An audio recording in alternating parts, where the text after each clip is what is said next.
అప్పు కళ్యాణ్ సంతోషంగా ఉండడం చూసి కావ్యాన్ని మెచ్చుకున్న ధాన్యలక్ష్మి ఆనందంలో రాజ్ అపర్ణ, షాక్లో రుద్రాని రాహుల్. ఇంతకు ఏం జరిగింది?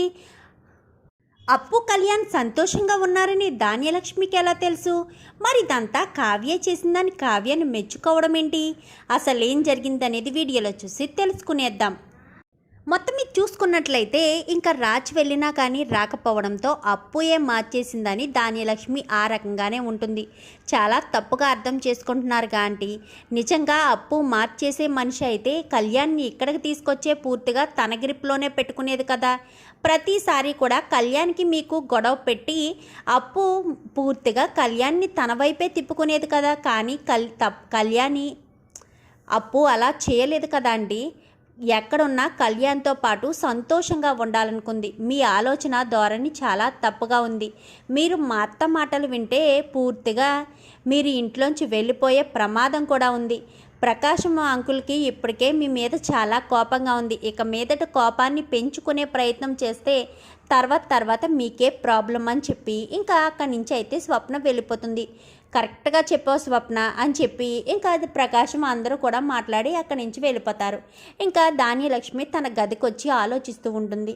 ఇంకా అప్పుడే రుద్రాణి అయితే వస్తుంది. రుద్రాణి వచ్చి, ఏంటి నా కోడలు చెప్పిన దాని గురించి ఆలోచిస్తున్నావా?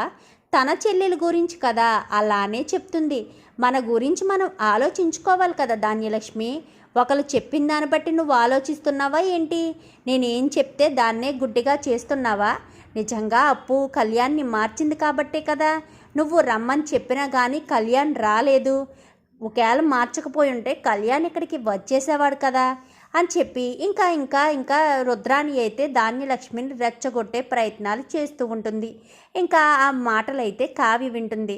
కావ్య విని చాలా కోపంగా గదిలోకి వచ్చేస్తుంది. ఇప్పుడు నువ్వు సంతోషంగా ఉన్నావా అని చెప్పాను కానీ నేను సంతోషంగా ఉన్నానని ఎలా అనుకుంటారండి అని చెప్పాను కానీ మరి కళ్యాణ్ని అప్పుని ఇంటికి తీసుకురావడానికి నువ్వెందుకు రాలేదు అనగానే ఇంటికి రాకూడదనే కోరుకున్నానండి. ఎందుకంటే కళ్యాణ్కి తన గురించి తనకు తెలియాలి. ఇంటికి వస్తే తనకంటూ ఒక ప్రత్యేక స్థానం ఏర్పాటు చేసుకోలేని పరిస్థితికి వచ్చేస్తున్నాడు. కళ్యాణ్ అంటే ధాన్యలక్ష్మి ప్రకాశంలో కొడుకులా ఉండకూడదు. కళ్యాణ్ అంటే ఇప్పుడు స్వరాజ్ గ్రూప్ ఆఫ్ కంపెనీస్ ఎండి అని ఎలా అయితే మంచి పేరుందో అలాగే కళ్యాణ్ కూడా ఒక మంచి పేరు తెచ్చుకోవాలన్న ఉద్దేశంతో కష్టం సుఖం అన్నీ కళ్యాణ్కి తెలియాలనే ఇక్కడ ఉంటే కేవలం సుఖం మాత్రమే తెలుస్తుంది.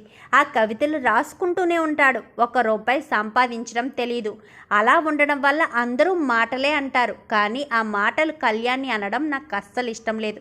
కళ్యాణ్ తాను ప్రూవ్ చేసుకోవాలి అంటే ఖచ్చితంగా బయటే ఉండాలి అని చెప్పాను కానీ మరి బయట ఉంటే కష్టాలు పడుతున్నాడు కదా నా తమ్ముడు అని చెప్పాను కానీ పడనివ్వండి, జీవితం విలువ తెలుస్తుంది కదా. ఇంటికి వచ్చినా ఏం లాభం ఉంటుందో చెప్పనా? కళ్యాణ్ అస్సలు సంతోషంగా ఉండలేడు. అప్పు సంతోషంగా ఉండలేదు. ప్రతిరోజు ఏదో గొడవ జరుగుతూనే ఉంటుంది. అనామిక ఉన్నప్పుడు అనామిక గొడవలు పెట్టినట్టుగా ఇప్పుడు అనామిక చేసిన స్థానాన్ని ధాన్యలక్ష్మి అత్తయ్య చేసుకుంటారు. ఎందుకంటే అప్పుకి ధాన్యలక్ష్మి అత్తయ్యకి అస్సలు పడదు కాబట్టి అప్పు ఒక్కొక్కసారి సైలెంట్గా ఉన్న కళ్యాణ్ చూసి ధాన్యలక్ష్మి అత్తయ్య రెచ్చిపోతూ ఉంటారు. ప్రతిరోజు ఏదో ఒక పంచాయతీ జరుగుతూనే ఉంటుంది. మీరంతా పనులు మానుకుని పంచాయతీలో కూర్చోవడమే జరుగుతుంది. ఒకటి, ధాన్యలక్ష్మి అత్తయ్య ఎప్పుడైతే రుద్రాణి ఆంటీ మాటలు పూర్తిగా వినడం మానేస్తారో అప్పుడే ధాన్యలక్ష్మి అత్తయ్య మైండ్లో మార్పు వస్తుంది. కళ్యాణ్ ఎక్కడున్నా సంతోషంగా ఉన్నాడు కదా అన్న ఆలోచన వస్తుంది. కానీ ధాన్యలక్ష్మి అత్తయ్య అది చేయడం లేదు. రుద్రాణి ఆంటీ రుద్రాణి గారు ఏం చెప్తుంటే అదే మారిపోతున్నారు. అది మాత్రం పూర్తిగా కావాలి. కానీ మీ రుద్రాణి అత్తయ్య ఎందుకు అలా చెప్తుందో ఒక్కసారి కూడా ఆలోచించట్లేదు. రాహుల్ని అందలం ఎక్కించడం కోసమే ఇదంతా చేస్తున్నారు.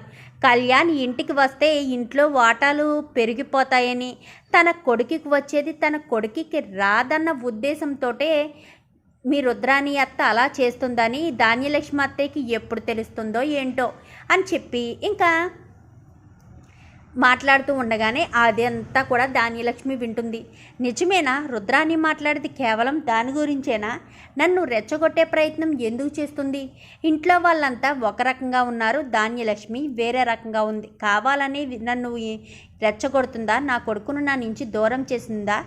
కావ్య చెప్పేది నిజమే కదా. నా కొడుకు ఇంట్లో ఉంటే తనకు ఎప్పటికీ జీవితం విలువ తెలియదు. అలాగని తను సోమరిపోతులా ఉండాలని నేను అనుకోను కదా. తనకంటూ ఒక ప్రత్యేకమైన గుర్తింపు ఉండాలని తల్లిగా నేను కోరుకుంటాను కదా. ఆ గుర్తింపు రావాలంటే కళ్యాణ్ బయట ఉండడమే మంచిది. అప్పుడే ఒక గుర్తింపు, ఫలానా దుగ్గిరాలు చిన్న మనవడు అని చెప్పి ఒక గుర్తింపు వస్తేనే నా కొడుకు కూడా అందరి దృష్టిలో గొప్పవాడిగా కనిపిస్తాడు అని చెప్పి ఇంకా ధాన్యలక్ష్మి ఆ రోజు నుంచి కూడా రుద్రాని మాట వినడం పూర్తిగా మానేస్తుంది. ఇంట్లో దేనికి గొడవ పెట్టదు.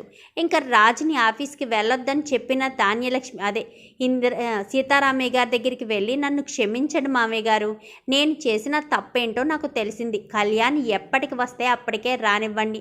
వాడు జీవితంలో ఒక మంచి స్థానానికి వచ్చిన తర్వాత వస్తానన్నాడు కదా. నా కొడుకుని అలా చూడాలన్న ఆశతోనే ఎదురు చూస్తూ ఉంటాను.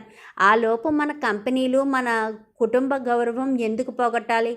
రాజుని ఎప్పట్లాగే ఆఫీస్కి వెళ్ళమని చెప్పండి అని చెప్పి ఇందిరాదేవి ధాన్యలక్ష్మి అనేసరికి, నువ్వేనా ధాన్యలక్ష్మి అనగానే, నిజమే అత్తయ్య, నాకు నేను చేసిన తప్పేంటో తెలియలేదు. రుద్రాణి మాటలు నమ్మి నేను ఏమి కోల్పోయి సహనం కోల్పోయి అందరి దృష్టిలో చెడ్డదానిగా మారిపోతున్నానన్న విషయం నాకు అర్థం కాలేదు. కావ్య తన భర్తతో మాట్లాడినప్పుడు నేను విన్న మాటలను బట్టి నాకు అర్థమైంది. రుద్రాని కావాలనే రెచ్చగొట్టి రాహుల్ని అందలం ఎక్కించడం కోసమే ఇదంతా చేస్తుందని. అలాంటిది రాహుల్కి ఎందుకు ఆ కంపెనీని వదిలేయాలి? ఇప్పుడు రాహుల్ ఒక్కడే కంపెనీకి వెళ్తున్నాడు. అక్కడ ఏం ఫ్రాడ్లు చేస్తున్నాడో ఏంటో ఎవ్వరికీ తెలియదు.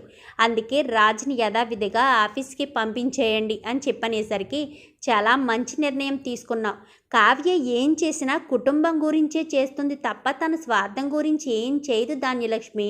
అది నువ్వు ఒకటి మనసులో పెట్టుకుంటే ఎవరు ఏం చెప్పినా నువ్వు అసలు ఏమీ వినవు. ముఖ్యంగా ఆ రుద్రాని మాట వినకుండా ఉంటే బాగుపడతావు. విన్నట్టే ఉండాలి కానీ వినకూడదు. ఎందుకంటే తను ఏం చెప్తుందనేది నీకు బాగా అర్థం అవ్వాలి అని చెప్పనేసరికి, అర్థమైంది అత్తయ్య గారు, ఇక మీదట నేను అన్నీ కూడా కావ్య ఆలోచించినట్టే చేస్తాను. నా కొడుకు కోడలు అక్కడ సంతోషంగా ఉన్నారు కాబట్టే కదా రాజ్ వదిలిపెట్టేసి వచ్చాడు. వాళ్ళు బాధపడుతూ కన్నీటి పర్యంతం అయితే వదిలిపెట్టేవాడు కాదు కదా. తనకంటూ ఒక ప్రత్యేక స్థానం కావాలి అని నా కొడుకు కోరుకుంటున్నాడు. ఆ గుర్తింపు వచ్చేంత వరకు వాడు బయటే ఉండనివ్వండి. వచ్చాకనే వాడంతటి వాడే ఇంటికి వస్తాడు అని చెప్పి ఇంకా ధాన్యలక్ష్మి అనేసరికి, ఇంకా సరే అని ఇంకా ఆ విషయం నువ్వు అందరితో చెప్పను కానీ అందరితోటి ధాన్యలక్ష్మి చెప్తుంది. ఒక్కసారిగా రుద్రాని షాక్ అయిపోతుంది. ఏంటి ధాన్యలక్ష్మి ఇలా మాట్లాడుతుంది? ఏంటిని 2 ముక్కలు చేయమని చెప్పిన ధాన్యలక్ష్మినా రాజుని యథావిధిగా ఆఫీస్కి వెళ్ళి ఆఫీస్ బాధ్యతలు చూసుకోమంటుంది అని చెప్పి షాకింగ్లో ఉండగా, అమ్మ కావ్య అని చెప్పనేసరికి, చెప్పండి చిన్నత్తయ్య అని చెప్పను కానీ, నన్ను క్షమించమ్మా, కళ్యాణ్ బయట ఉంటే నువ్వు సంతోషపడిపోతావని నీ భర్తను చాలా తక్కువ చేసి మాట్లాడాను.